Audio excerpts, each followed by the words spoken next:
Hi friends, welcome to my channel Sukanya Naidu vlogs.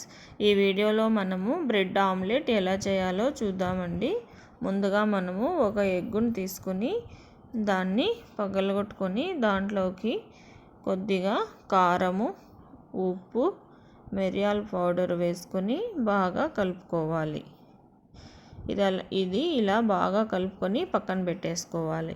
ఇప్పుడు మనము bread స్లైసెస్ని తీసుకొని మధ్యలో కట్ చేసేసి సపరేట్గా పీసులుగా చేసుకోవాలి.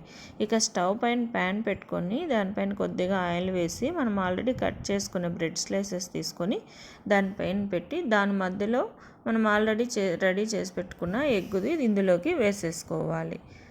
ఇది రెండు వైపులా బాగా రెడ్గా వచ్చేలాగా కాల్చుకోవాలి. ఇది ఇంకా సాస్లో తింటే చాలా టేస్టీగా ఉంటుందండి.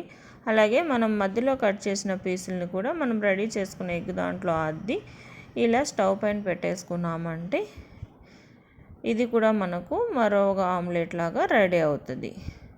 పిల్లలకి ఒకే విధంగా చేసిస్తే ఆమ్లెట్ తినరు కదా అండి. ఇలా డిఫరెంట్గా చేసిస్తే చాలా ఇష్టంగా తింటారు. ఇది కూడా మనము రెండు వైపులా కాల్చుకొని ఇంకా సర్వింగ్ ప్లేట్లోకి తీసేసుకోవడమే.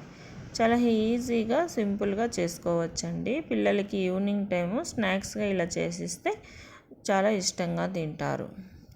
మీరు కూడా ఒకసారి ట్రై చేయండి. ట్రై చేసి ఎలా వచ్చిందో నాకు కామెంట్ చేయండి.